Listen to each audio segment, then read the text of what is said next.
미국엔 나스닥, 우리나라엔 코스닥이 있다면 뉴스쇼에는 뉴스닥이 있습니다. 뉴스쇼 증권시장 뉴스닥, 오늘도 두근 브러더스 나오셨어요. 국민의힘 전 비전전략실장 김근식 교수, 민주당 전 선대위 대변인 현근택 변호사, 어서 오십시오. 안녕하세요. 네, 안녕하세요.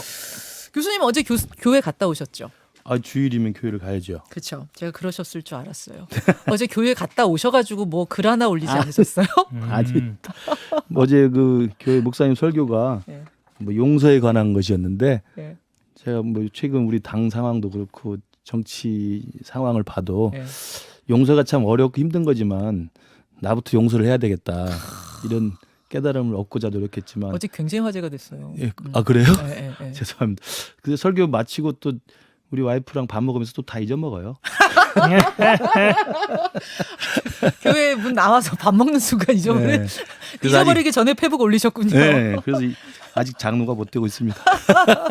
마태복음 18장 21절 22절 말씀을 인용해서 예수님은 7번이 아니라 70번씩 7번이라도 용서하라고 하셨다 하면서 윤석열 대통령도 불편하지만 이준석 대표를 용서했더라면 또 이준석 대표도 핵관과 핵관 호소인과 핵관 워너비를 용서했더라면 하면서 용서는 진정 예수님의 몫일까요? 이렇게.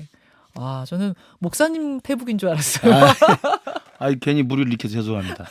굉장히 화제가 됐는데 오늘 아마 이 얘기를 두 분 중 한 분이 상한가 한가로 가지고 오셨을 거예요. 이 얘기 잠시 후에 나누고 현근택 변호사님. 네. 지금도 여론조사가 막 따끈따끈한 게 도착을 네. 했거든요. 그거 한번 같이 볼까요? 네.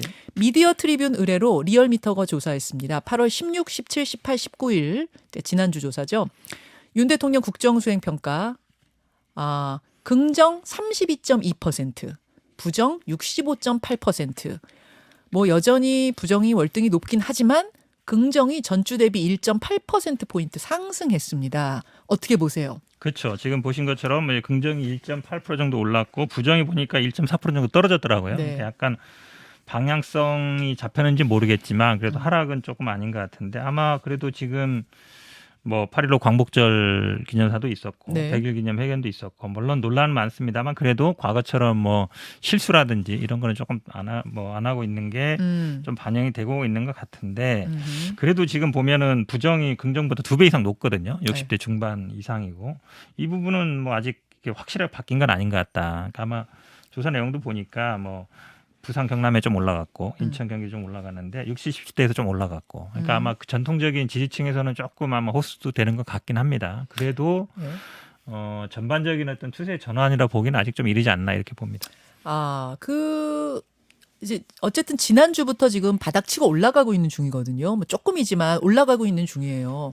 그래서 이준석 전 대표의 기자회견으로 전통적인 지지층이 다시 결집하고 있는 것은 아니냐 저는 이 생각도 좀 네. 들었고 그다음에 어저께 여기 반영된 건 아니지만 뭐 문재인 전 대통령 사저에 대해서 시위 금지를 좀 확대한다든지 네네. 또 뭐 있었어요? 뭐 청와대 그러니까 대통령실 개편이라든지 네네. 이런 거 다 반영이 좀 된 거 아니에요? 그렇다고 봅니다. 그러니까 일단 그 바닥은 치고 올라오는 추세인 것 같고요. 물론 올라가는 그 폭이 높은 건 아니지, 넓은 건 아니지만 네. 그래서 더 이상의 하락보다는 이제는 이 횡보를 하거나 아니면 조금씩 올라가는 듯한 그런 추세를 보일 수 있다고 보는데 원인으로는 우리 앵커께서 말씀하신 것처럼 지지층이 이제 위기의식을 느낀 것 같아요. 이 이상 하락해서는 안 된다.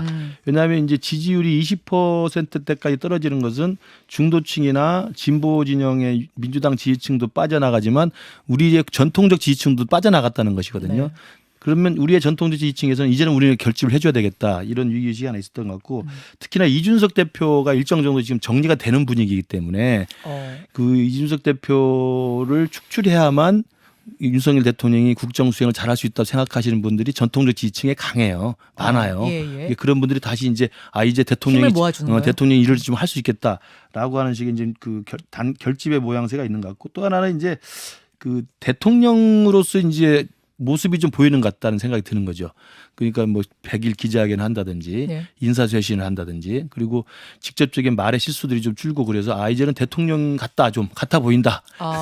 이런 식의 생각이 좀 있는 것 같고 그렇지만 여전히 뭐 가장 관건은 중도층이기 때문에 네. 중도층의 이반은 여전히 아직은 좀 속단하기 어려워 보입니다. 그러니까 빠졌던 지지층이 다시 붙은 것 같은데 네, 네. 중도까지 확장하느냐 못하느냐가 앞으로의 관건이 될 것이다. 이렇게 네. 보신다는 말씀이에요. 그래요. 지금 이준석 전 대표가 정리돼 가고 있는 것 같다 지금 말씀을 하셨는데 오늘 요 얘기 키워드에 있거든요. 네네. 키워드로 들어가 보죠. 현 변호사님은 뭐 가지고 오셨어요? 키워드. 저는 뭐 최종 병기 이준석 추가 징계 이렇게 잡았습니다. 이렇게 잡은 이유는 뭐냐면 결국은 이제 여러 가지 논란이 있었어요. 그동안에 징계를 하고 아니 뭐 징계했다가 나중에 이제 결국 경찰이 뭐 기소를 하면 자동 정지될 테니까 대표는 어차피 잘리지 않겠느냐. 요게 이제 대체적인 분위기였는데 지금 흘러가는 거 보면 이제 경찰 기소는 뭐 쉽지 않다라는 모양으로 가고 있잖아요. 그래요? 그러다 보니까 결국은 이제 추가 징계를 통해서 완전히 이제 어찌 보면 잘라내야 되는 상황인데 그 얘기가 벌써 나오고 있거든요. 추가 징계 얘기가 나오고 있어서 그 당시에 사실 추가 징계 얘기가 있었습니다. 만약 경찰이 기소하게 되면 네. 추가 징계 하자 얘기도 있었거든요. 그게 기자들 마이크에 살짝 잡혔던 그렇죠. 거잖아요. 네. 그러니까 사담하고 있는 국회에서 국회의원들끼리 본회의장이었죠. 그렇죠. 사담하고 있는 게 잡혀서 논란이 됐었어요. 만약 기소가 되면 어떻게 하지? 그랬더니 그때도 이철규 의원 아니었나? 그때 누구였죠? 모르겠. 윤한홍 의원이. 아니요, 유상범 의원. 아, 유상범 네. 의원이었군요. 그러면은 또 추가 징계를 해야지 뭐 이런 이야기들이 그렇죠. 마이크에 잡혔던. 근데 이제 얘기겠죠. 추가 징계 당한 단계 보면 추가 징계할 때는 그 전 징계보다 더 중하게 하게 돼 있거든요. 네. 그럼 무조건 이제 뭐 제명이라도 갈 수 있는 거죠. 근데 지금 사실 원래 아시겠지만 윤리위라는 데는 약간 법원이랑 비슷한 속성이 있어서 뭔가 징계 청원이 들어오거나 네. 아니면 이랬을 때 판단을 하는 기관이지 뭐 사전에 이거 더 하면 우리가 더 징계할 수 있습니다라든지 그렇게 하진 않거든요. 예. 그건 정치예요. 아하. 우리 법원이 예를 들어서 누가 죄 지을 것 같아요. 저 사람 죄 지을 것 같으니까 또 죄 지으면은 우리가 그러니까 저 지난번에는 풀어줬는데 이번에는 구속시키겠습니다. 이렇게 하진 않아요. 예. 죄를 지었을 때 예. 그때 검찰이 기소했을 때 그때 와서 지난번에 뭐 무면허 음주했으니까 이번에 가중처벌하겠습니다. 이렇게 나오는 것이지. 그렇죠. 맞잖아요. 원래 사전에 뭐 법원이 처벌을 예고하는 경우가 있습니까? 관상을 없죠. 보나요? 그렇죠. 근데 지금 윤리위가 벌써 더 추가 징계할 수 있습니다. 말은 안 했지만 물론 이번에 얘기는 뭐 지난번에 김성원 의원이 뭐 비가 도왔으면 좋겠다. 그거 징계한다는 거지만 누구나 다 보면 이준석 대표 추가 징계할 수 있다. 말 조심해라. 이렇게 보이잖아요. 그러니까 경찰의 뭐 기소 혹은 불기소 그 문제가 아니라 지금 하고 있는 이준석 전 대표의 발언이 선을 넘었다. 그렇죠. 계파 갈등 조장하고 있고 명예훼손성이고 해당 행위다 한마디로 지금 그렇게 윤리위가 보고 있다는 걸 공개적으로 사실은 드러낸 걸로 그렇죠. 보이거든요. 이제 판사가 이제 너는 유죄다 하고 미리 이제 결론 내려놓고 하는 거랑 비슷한 거예요. 그러니까 좀 이상하죠. 잠깐만요. 현 변호사님 네. 얘기 좀 정리해 볼게요. 그럼 지금 윤리위가 뭐 이준석 대표를 콕 집어서 경고한 건 아니지만 말 조심하라는 경고를 했어요. 네. 현 변호사님 보시기에는 이것이 경찰에서 기소가 안 될 것 같은 기류가 느껴지자 윤리위를 작동시켜서 이준석 뭐 완전 제명, 축출 이런 쪽으로 당이 가고 있다라는 저는 뇌피셜이지만 하여튼 그렇죠. 의심하시는 거예요. 예, 그런 뉘앙스로 보여요. 왜 그러냐면 사실 그게 아니라면 예. 어떤 세상에 그 당의 윤리위가 사전에 이렇게 경고하고 이런 걸 본 적이 있어요? 윤리위는 원래 그런 판단이 아니에요. 그건 예를 들어 당 지도부라든지 예. 비대위라든지 이런 얘기를 할 수 있어요. 저는 윤리위도 할 수 있는 줄 알았는데 그게 윤리위 아니에요. 같은 데는 그 좀 이상하죠. 제가- 원래 징계 청구 들어와야 판단하는 아하. 것이지 사전에 하는 건 좀 이상하잖아요. 제가 볼 때도 이제 그 윤리의 본래 성격은 사전에 그런 그 윤리 위반의 개연성이 있는 사람에게 경고하는 건 굉장히 이례적이죠. 아까 뭐 법원 말씀하셨지만 예. 그러니까 아마 이준석 대표를 겨냥해서 더 이상 품위 유지 위반을 계속하면 추가 징계를 할 것처럼 시사하는 듯한 입장문을 지난주 냈잖아요. 네. 그렇다면 아마도 윤리가 이준석 대표를 보호 관찰 대상으로 보는 모양이죠. 뭐. 아니 뭐 정당의 윤리가 보호 관찰까지 해요? 그러니까 전자팔 제가 봐도 이제 거예요? 굉장히 정당하지 않은 입장이라고 생각합니다. 근데 이제 보호 관찰 대상으로 보는 듯한 기류가 윤리 안에 있는 거라고 해석이 가능할 것 같고 그렇다면 그런 윤리의 정치적 편향성에 대해서 누군가 그러면 뒤에서 작동하고 있는 세력이 있느냐라는 의식까지 나올 수밖에 없어서 저는 윤리의 그런 지나치게 정치적 입장 표명은 굉장히 바람직하지 않다고 생각을 합니다. 자, 입장 표명에서 그칠까요? 아니면 정말 더 나가서 뭔가 추가 징계를 할 수도 있다고 보세요? 당내에 이른바 이제 그 보이지 않는 세력에 의해서 예. 또는 보이지 않는 핵관들에 의해서 이준석이 더 이상 이렇게 과도하게 말하는 것을 더 이상 참을 수 없다. 기소 여부와 상관없이 일단 끝을 봐야 되겠다라고 생각하면 윤리라는 칼을 들 수가 있겠죠. 그렇다고 한다면 이제 그 지금 이야기 나온 건 경찰의 기소 여부와 상관없이 지금의 발언만 가지고 발언만 그리고 대통령과 당에 대해서 해당 행위를 했기 때문에 예. 충분히 추가 징계할 수 있다는 뉘앙스잖아요. 예. 그렇다면 이제 그렇게 해서 밀어붙이겠다는 건데 저는 근데 그건 오히려 상황을 더 악화시킬 뿐이죠. 아까 제가 뭐 용서 이야기까지는 뭐 할 필요도 없지만 지금 상황이라는 게 서로 간에 자기의 주장을 가지고 사법부의 판단에 맡기고 있는 상태이고 이번 주면 결론이 나오고 그 이후에 한쪽에서 이제 비대위 체제로 일단 당을 정상화시킨 수순으로 가고 있지 않습니까?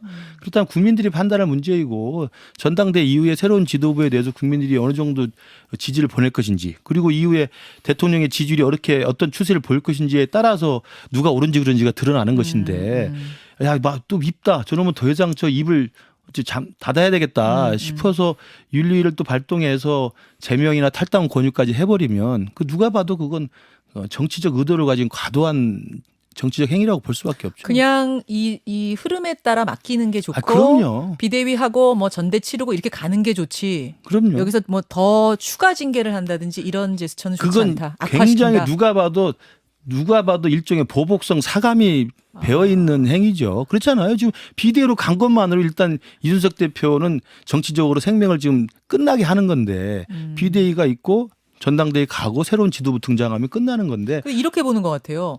해도 너무했다. 그 조혜진 의원은 네, 지난 네, 금요일에 네. 저 출연하셔가지고 이건 너 죽고 나 죽자는 식으로 지금 이준석 대표가 말하는 거 아니냐 이런 표현을 하셨고 김재원 전 최고위원은 스페인에서 막 도착하셨거든요. 술래길 걷고 뭐라 그러냐면 내부 총질 정도가 아니라 지금 등 뒤에다가 총질하는 정도 수준의 지금 발언들을 하고 있다. 이렇게 표현했거든요. 아니 그래도 어쨌든 본인 입장에서는 이준석 대표 같은 건 쫓겨난 입장이잖아요. 네. 그럼 어쨌든 본인도 살아야 되는 거고 이 상태에서 만약에 그냥 본인이 수긍한다 그러면 앞으로 정치 못하죠. 이렇게. 근데 저는 변수는 하나 있는 것 같아요. 지금 주호영 비대위원장도 전당대회 언제 할 거냐 굉장히 중요하거든요. 예. 이게 사실은 왜 중요하냐면 이준석 예. 대표가 내년 1월 8일 9일 되면 돌아온단 말이에요. 그렇죠. 그 이후에 만약에 후보 등록을 하거나 하면은 출마를 할 수 있어요. 근데 지금 얘기는 1월 말 2월 초에 전당대회를 한다는 건데 보통 약간 한 달 전쯤 뭐 그 전후에 이제 후보 등록을 받거든요. 그렇죠. 그러면 사실은 관건은 이준석 대표 돌아온 후에 할 수 있느냐, 등록을 할 수 있느냐 못 하느냐. 그게 굉장히 중요해요. 맞아요. 시기상. 맞아요. 근데 그 부분에 대해서 아직 이제 명확하게 입장을 안 정한 것 같아요. 그러니까 그러면 두 가지 경우가 다 열려 있어요. 이준석 대표가 등록해서 직접 뛰는 경우 아니면 이준석 대리인인 누군가와 아니, 제가 보기에는 연계해서 등록이 가는 경우? 가능한 본인이 등록할 거예요. 지금 본인 그렇게 나오고 있잖아요. 본인 나오는데 그러니까 결국은 아마 주호영 비대위원장이 이준석 대표 등록이 가능한 시점에 후보 등록을 받을 거냐 안 받을 거냐. 예. 그게 이제 중요한 것 같고 만약에 등록 자체를 못하게 한다 그러면 네. 그것도 이제 후폭풍이 있어요. 꼼수다. 결국은 비대위가 이준석 대표 자르고 못 나오게 하기 위한 거 아니냐라는 비난을 받을 소지가 있어 그렇게 하기 쉽지 않은데 만약에 이제 윤리위가 지금 추가 징계를 해서 뭐 제명을 하든지 한다 그러면 예. 그 고민 할 필요가 없잖아요. 그렇죠. 그러면 이제 쉽죠. 그냥 어차피 언제 해도 상관없으니까 당내에서 이제 논란인 지금 이제 시기 관련해서 서로 이제 누가 유리하냐 뭐 그런 거 이제 고민할 필요가 없는 거죠. 이준석 변수가 사라지니까. 근데 그런 제가 보기에 고민이 있는 것 같아요. 윤리 차원에서 추가 징계를 한다고 이제 현근택 변호사 그걸 이제 타안가로 가져왔는데 네. 저는 이제 그건 일각의 흐름이 있을 수는 있지만 그렇게 실제로 그 진행될 거라고는 믿고 싶지 않습니다. 아까 말씀드린 것처럼 그건 정말 자가당착이나 아니면 자승자박의 길로 가는 것이고요. 내버려 두고 이 상황을 그대로 국민들한테 판단할 수 있도록 보여주면 되는 것이고요. 아까 말씀하신 것처럼 뭐 해도 너무하니까 이건 뭐 제명해야 된다라는 여론이 있다고 할 수 있지만 해도 너무한다고 해서 제명한다고 그러면은 이준석 대표가 제명한다고 가만히 있겠습니까? 제명한다고 뭐 김현정 뉴스에 안 나옵니까? 그렇지 않아요. 그러니까 문제를 푸는 방식이 문제예요. 그러니까 핵관이 하는지 누가 하는지 모르겠지만 네. 야 저는 미우니까 반드시 저건 징계를 해야 돼. 미우니까 저건 내 눈앞에 사라지게 해야 돼. 라는 것으로 하면 이 정치라는 게 그렇게 해서 없어지는 게 아닙니다. 올바른 내용과 올바른 명분을 가지고 뭐 했을 때 이게 사라지고 문제가 해결되는 것이지 네. 올바르지 않은데도 불구하고 밀어붙이는 건 두고두고 계속 긁어부스럼이 생기는 거죠. 이준석 대표도 아마 추가 징계를 한다면 가만히 있지 않을까요? 지금도 당연히 벌써 가만히 있지 않죠. 아니 그러면 지위 고하를 막론하고 한다 그랬는데 윤석열 대통령이 내부 총질 문자는 뭐냐 이렇게 나오고 그렇죠. 있거든요. 다 그러면 국민들이 이제 거기에 보고 있죠. 권상동 의원이 예를 들어 지난번에 했던 뭐 아이고 뭐 구급 직원 채용 뭐 압력 행사했다 이런 것도 사실은 징계 대상 되거든요. 다 넘어갔거든요. 아. 근데 그러면 아마 당원들이나 이준석 뭐 지지하는 자들이 다 이게 징계해달라고 청원을 했을 때 그럼 윤리가 어떻게 할 거예요? 그렇죠. 그러니까 아하. 대통령 뭐 추가 징계는 못 할 원내대표 거예요. 아, 이 그러니까. 발언들이 문제라면 그 전에 당연하죠. 했던 뭐 그럼요. 이른바 윤핵관들의 행보, 뭐 음. 발언, 뭐 대통령의 총질 문자 이런 거 다 이런 건 윤리가 그럼요. 안 가나 이제 이렇게 될 거다. 다 이제 아마 윤리 아. 저 청원하겠죠 지지자들이. 그러니까 그랬을 때뭐 윤리에 어떡할 이제 거예요? 그런 추가 제명까지 요구하는 그런 일각의 흐름은 제가 볼 때 당내 강성 그 흐름이고 제가 볼 때 그렇게 관철되지는 않을 거라 생각합니다. 김종인 전 비대위원장이 입장을 냈어요. 뭐라 그랬냐면 아량이 필요하다 이런 입장을 냈거든요. 어디 갔습니까? 제가 아까 좀 적어가지고 왔는데 선거 때 같이 했으면 품어주는 아량도 있어야 하는데 그게 없어서 오늘날 같은 묘한 현상이 생겨난 거다. 책임은 양쪽에 다 있다고 본다. 가장 중요한 건 정치력 부재다. 리더는 참고 화합할 수 있는 능력을 보여야 하는데 그게 잘 보이지 않는다. 이러면서 일단 윤 대통령 쪽에서 지금 힘이 있는 쪽은 윤 대통령 쪽이니까 대통령이 좀 품어야 한다는 이런 조언을 하신 것 같은데요. 윤석열 대통령이 선거 때처럼 정말 와락 끌어안고 품을 수 있다고 보세요? 쉽지 않을 것 같아요. 저는 뭐 윤석열 대통령 잘 모릅니다만 뭐 언론이나 주변에 있던 겪어본 분들 얘기를 들어보면 그렇게 본인에 대해서 뭐 약간 비판을 하거나 이런 분들을 수용을 잘 못하는 스타일이라 그래요. 그러다 보니까 아마 지금 대통령실도 뭐 쓴소리하는 사람들이 주변에 잘 없다고 보는데 그게 결국은 정치 안 해봐서 그렇거든요. 정치라는 건 항상 옆에 참모들 중에는 우리가 뭐 레드팀 만드는 것처럼 항상 쓴소리하는 사람이 있어야 되거든요. 근데 그런 일단 경험이 없으시니까 그냥 다 뭐 아유 잘하고 있습니다, 좋습니다라고 하는 사람들은 옆에 있는 거거든요. 지금도 그런 것 같고 다 뭐 검찰 출신 지인들 측근들 다 있는 분들이 그런 분들이잖아요. 그렇게 본다 그러면 쉽지 않은 상황이다. 제가 보기엔 쉽지 않은 것 같아요. 확 스타일 바꾸기가 쉽지 않거든요. 저는 이제 윤석열 대통령이 처음에 끌어안았다면 여기까지 오지 않았죠. 그러니까 이제 선거 과정 중에는 두 번의 가출이 있었다고 하잖아요. 근데 네. 두 번의 가출 때마다 당시 윤석열 후보는 꾹 참고 포옹을 하고 러브샷 하고 네. 또 손 다시 올리고 해서 포옹하고 정리를 해서 끝까지 가서 대선에 승리했습니다. 근데 대통령이 된 다음에는 이제 그럴 필요가 없다고 생각한 것인지 아니면 윤핵관들의 어떤 건의에 의한 것인지 모르겠으나 이제 정리를 하겠다고 생각을 한 모양이죠. 그러니까 이제 징계가 되고 이런 식의까지 이제 최고조의 갈등까지 왔는데 저는 지금이라도 대통령이 윤석열 대통령이 이준석 대표를 만나서 그동안에 쌓인 오해와 불신을 풀고 끌어안는다면 저는 그게 바로 정치력이라고 생각을 합니다. 그래서 그런 기회가 있을 거라고 많은 사람들이 적지 않은 사람이 주변에서 기대도 했어요. 그러나 지금 그렇게 안 되고 있는 상황인데 저는 이제는 대통령께서 핵관의 그 주위의 어떤 조언으로부터 벗어나서 핵관이나 강성 지지층들이나 이런 분들의 좀 극단적 건의에서 좀 자유롭게 정치인 대통령으로서 대통령은 가장 정치적인 자리잖아요. 네. 정치인으로서 지금이라도 이준석 대표를 끌어안는 모습을 하면 누가 이익이겠습니까? 대통령한테 이익입니다. 누가 지지도가 근데 올라가겠습니까? 끌어안기에는 지금 선을 넘어도 너무 세게 넘었다 이런 얘기도 저도 그런 있거든요. 생각이 들어요. 그래서 이제는 이준석 대표도 이제는 좀 침묵과 무건으로 스스로 상황을 좀 정리할 수 있는 그리고 이 상황을 퇴로를 열 수 있는 길을 좀 만들어야 되고 대통령도 지금이라도 물론 저도 가능성이 높다고 생각하지 않지만 네. 지금이라도 끌어안는 포용의 정치를 하는 것이 저는 정치인의 본령에 맞다. 알겠습니다. 자, 여러분 보실 부분들 포인트 저희가 정리해드렸어요. 하나는 경찰의 기소 여부 보셔야 되고요. 하나는 윤리위 오늘 열리는데 추가 징계 논의가 있을지 여부 보셔야 되고요. 하나는 전당대회를 언제 치를지 이준석 전 대표 출마가 가능할지 안 가능할지 가능하지 않다면 어떤 선택을 할지 이런 것들이 이제 관전 포인트입니다. 자, 국민의힘 김근식 전 비전전략실장의 키워드로 가보죠. 상한가 하한가 뭘 가지고 오셨어요? 예, 저는 뭐 요즘에 뭐 계속 국민의힘 내부 이슈만 계속 관심이 있어서 예. 민주당 쪽 이슈가 좀 죽는 것 같은데 네, 지금 뭐 전당대 치르고 있지 않습니까? 맞습니다. 근데 전당대회가 뭐 거의 뭐 흥행도 잘 안 될 정도로 좀 일방적인 게임이 되고 있는 것 같은데 제가 최근 들어서 놀라운 것은 호남의 민심조차도 지금의 전당대회에서 너무 좀 관심이 없는 게 아닌가. 뭐 이제 지지율뿐만 아니라 지금 최근에 그 권리당원들 투표율 같은 걸 보면 상당히 호남에서도 민주당에 대해서 특히 이재명 체제에 대해서 좀 불안한 시선을 보내고 있는 게 아닌가 생각이 듭니다. 호남의 무관심, 위기의 친명, 하한가 이렇게 적어내셨네요. 지난 주말 민주당 전당대회 호남 경선까지 더해서 이재명 후보는 누적 78.35%, 박용진 후보는 21.65%.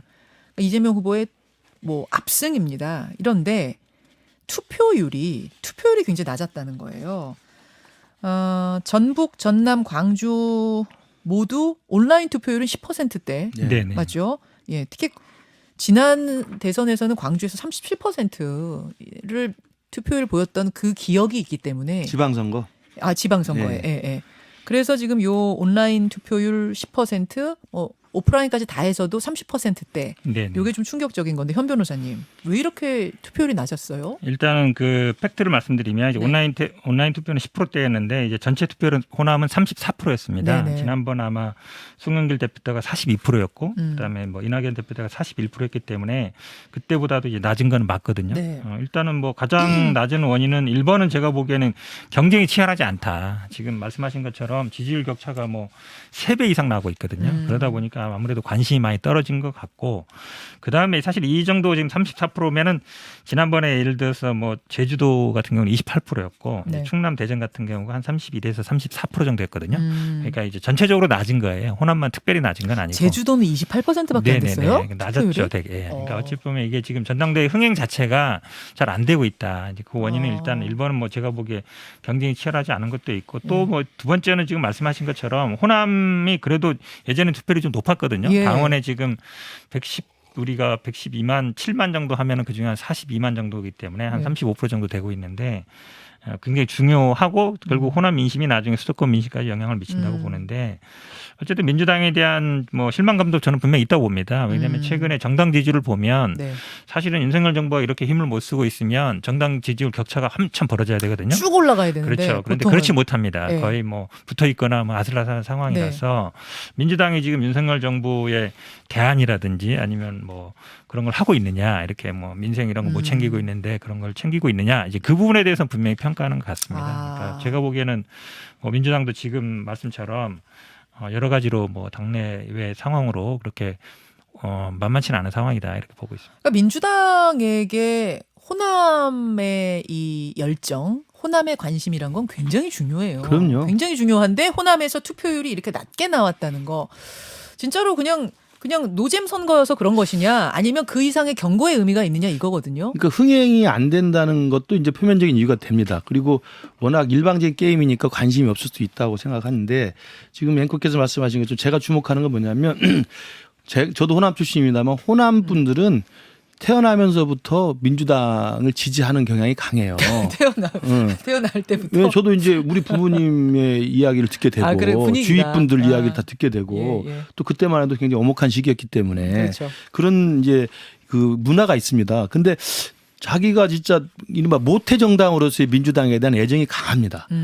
그리고 민주당이 실수를 하고 민주당이 잘못해도 설마 민주당이 이렇게까지 가랴라고 하는 또 최소한의 믿음이 있어요. 근데 지금 진행되는 건 이게 뭐 흥행이 안 되니까 지지율 떨어졌다는 게 아니라 제가 주목하는 건 뭐냐면 이낙연 대표가 그때도 어대낙이었는데 2020년 전당대회 때 어대낙일 때 득표율이 60%대였습니다. 전 전국 득표율이 그때 압도적으로 이겼는데 높았죠. 지금 80%대가 나온다는 거예요. 지금 이재명 후보가. 후보는. 그러면 이건 거의 이런 이야기 해서는 그렇습니다만 거의 독재 국가나 공산주의 국가에서나 나오는 득표율이에요. 그렇잖아요. 80%치 득표율이 어디 있습니까? 이재명이 아니라 이낙연도 그때는 대단한 압도적인 60%대였어요. 60점 몇 %였습니다. 그러면 80%대 나오는 이유가 뭐냐? 그렇다고 민주당이 압도적으로 이재명 후보를 지지하는 그건 아닌 것 같고 왜냐하면 투표율이 30%대잖아요. 그러면 권리당원 수십만 중에서 10명 중에 3명만 투표한 거예요. 그 7명 투표 납니다. 10명 중에 3명이 투표한 그 3명의 투표율 중에서 80%대가 이재명이라는 것은 굉장히 소수의 과잉 대표가 너무 심하게 심각해지고 있다는 거죠. 아, 소수가 과잉 대표가 대표되는 거죠. 되고 있다. 그렇죠. 지금 나머지 권리당원이고 태어날 때부터 민주당이고 민주당에 대한 애정과 이 기대가 있는 호남에 있는 사람들은 70%가 10명 중 7명 이제 관심이 없는 거예요. 그리고 나머지 3명 중에 찍었는데 압도적으로 이재명을 찍고 있는 거거든요. 아니, 내가 투표 안 해도 뭐 어차피 그냥 이재명 후보가 될 거니까 나는 그냥 오늘은 놀러 될 갈래 거니까 이럴 수도 아니라 있는 될 거 아니에요? 거니까가 아니라 제가 볼 때는 투표를 해도 어차피 이재명을 반대하는 비명이 안 되니까 포기하는 거죠. 아, 그렇게 보시는 아, 거예요? 그럼요. 그러니까 저는 이 흐름이 2015년도에 안철수 대표가 그 문재인 당시 민주당 대표랑 갈등을 벌이면서 쇄신안을 가지고 갈등을 벌이다가 2015년 탈당을 하고 나와서 국민의당을 2016년에 만들잖아요. 예. 저는 그때도 국민의당으로 이 안철수 대표가 나왔을 때 호남을 기반으로 새로운 당을 만들어서 총선에서 36석을 차지하게 됩니다. 네. 그때 호남의 분위기가 당시 문재인 대표 체제에 대한 굉장히 많은 불만이 있었거든요. 저는 그런 불만들이 지금 호남의 밑바닥에서는 흐르고 있는 게 아닌가라는 자, 생각이 여기서 들어요. 잠깐 그럼. 네. 안철수 의원이 만든 국민의당이라는 신당이 그때 녹색 바람을 그렇죠. 일으키면서 뭐 그때 30석 넘게 36석인 가져갈 것 때 같습니다. 예. 그때 그 바람의 진원지가 호남이었죠. 호남이었거든요. 예. 그 비슷한 현상이 2024년 총선 때도 있을 수 있다? 그 전에 이제 이재명 후보가 대표가 된 다음에 그다음에 친명 일색으로 이제 당 지도부가 꾸려질 거 아닙니까? 예. 그리고 그들은 굉장히 강한 강성 팬덤들을 유지하고 있습니다. 그 사람들이 야당으로서의 국정 운영에 어떤 모습을 보일지, 그다음에 전국 현안에 대해서 어떤 입장을 보일지, 예. 제가 볼 때 굉장히 편향된 강한 입장을 가질 겁니다. 그런 입장들에 대해서 그러면 중도층이라든지 호남에 오랫동안 민주당을 사랑했던 사람들은 동조할 것이냐, 아니면 너무 심하다, 뭐 이런 식의 아마 분란이 생기면 아직 총선이 1년 반 남았기 네네. 때문에 총선 때 당이 어떻게 될지는 두고 봐야 될 것 같습니다. 어떻게 생각하세요, 현 변호사님? 우리 당 걱정해 주시는 건 고마운데요. 제가 보기엔 뭐 기운 같고, 왜냐하면 그 당시 전당대회는 박지원 전 의원하고 문재인 당시 이제 의원하고 이제 붙은 거잖아요. 아주 세게 붙었거든요. 네. 호남이냐 비호남이냐 뭐 이렇게 그렇죠. 붙었는데 그때 사실 격차도 뭐 1~2%밖에 차이 안 났어요. 0.몇% 차이인가 아주 아슬아슬했는데 정확히 모르겠습니다만 거의 아슬아슬했거든요. 그러면서 사실은 중심이 있었죠. 박지원 의원이라는 구심점. 구심점이 있었고 거기에 이제 대권 후보라는 안철수 후보가 있었기 때문에 이게 가능한 상황인데 지금은 사실은 그런 상황은 아니에요. 지난번 이낙연 대표 나왔을 때도 말씀드렸지만 60몇 프로 됐지만 김부겸, 박주민 이렇게 나왔거든요. 네. 물론 이제 당연히 그때도 뭐 차기 이제 어쨌든 이낙연 쪽으로 거의 기울었기 때문에 그렇게 봤었는데 앞에 말씀드린 것처럼 물론 낮은 건 맞습니다만 지난번 이낙연 대표가 됐을 때도 41%였어요. 그러니까 전당대회에서 당원들의 투표는 50% 넘지는 않은 경우가 많습니다. 이제 대의원들은 높아요. 대의원들은 이제 90% 이상이거든요. 근데 아직 대의원 투표 안 했기 때문에 지켜볼 필요가 있는 것 같고 지금 당원들의 선택입니다. 제가 보기엔 아마 예를 들어 이번에 지금 2명 뭐 박용진 의원 남았지만 박용진 의원이 뭐 당내에서 큰 뭐 세력을 형성하고 있거나 그렇지 못해요. 강훈식 의원도 중간에 드랍했고, 그러니까 이번에 전당대회 나온 후보군들이 과거처럼 그렇게 뭐 이렇게 팽팽하지는 않은 건 맞습니다. 근데 당원들의 선택이라는 거를 제가 보기에는 약간 호도할 필요는 없다. 그러니까 이것도 집단 지성이거든요. 근데 그거를 너무 뭐 한 사람이 많이 밀어줬기 때문에 문제가 있다. 그 집단이 제가 전체 보기에는 집단이 아니니까 그렇게 문제지. 말씀하시면 안 되고 이게 100만 명 이상 되면 누가 이렇게 일방적으로 주도하지 못해요. 그러니까 예를 들어서 저는 뭐 국민들의 예를 들어 여론조사라든지 뭐 이것도 지켜볼 필요가 있는 것이고 저는 뭐 국민의힘도 마찬가지예요. 예전에 황교안 대표 이럴 때는 거의 완사이드로 갔었거든요. 그래서 망했잖아요. 이제 그 말씀 드리는 거예요. 네. 그러니까 당원들의 선택을 뭐 어떻게 평가할 필요는 없다. 제가 그렇게 보고 있습니다. 저는 그래서 지금 물론 이제 그 당시 2016년처럼 안철수 대표가 국민의당 만든 것처럼 뭐 호남 신당이 생길 거라고 미리 예측하지는 않는데 과연 이재명 후보가 대선 후보가 됐고 대선 후보 된 지 몇 개월 만에 또 당대표가 되는 이런 식의 그 쏠림 현상은 DJ 이후로는 없는 겁니다. DJ가 대통령 후보 나왔고 그리고 대통령 후보가 진 다음에도 끊임없이 대통령으로 또 다시 키워야 된다 생각해서 호남에서 압도적으로 밀어준 게 DJ였는데 그 이유는 사실이 쉽지 않아요. 그러니까 그런데 왜 이런 현상이 나타나느냐. 근데 호남은 무관심하고 침묵하고 있고 등을 돌리고 있는 상황이다. 그러면 언젠가 이게 폭발할 가능성이 있다고 보는 거예요. 알겠습니다. 여기까지 일단 보고요. 아직 1년 반 총선은 남았으니까 국민의힘에 또 민주당의 어떤 움직임들이 이어질지는 지켜봐야겠습니다. 청취자 김은영님, 현근택 국회로 보내자. SWW님, 김근식 교수님 화이팅. 이거 문자 오늘 유난히 많이 오네요. 네. 특히 좋은 소리만 골라서 보내주는 것 같습니다. 두 분 고생하셨습니다. 네, 감사합니다. 고맙습니다. 김현정의 뉴스쇼는 시청자 여러분의 참여를 기다립니다. 구독과 좋아요, 댓글 잊지 않으셨죠? 알림 설정을 해두시면 평일 아침 7시 20분 실시간 라이브도 참여하실 수 있습니다.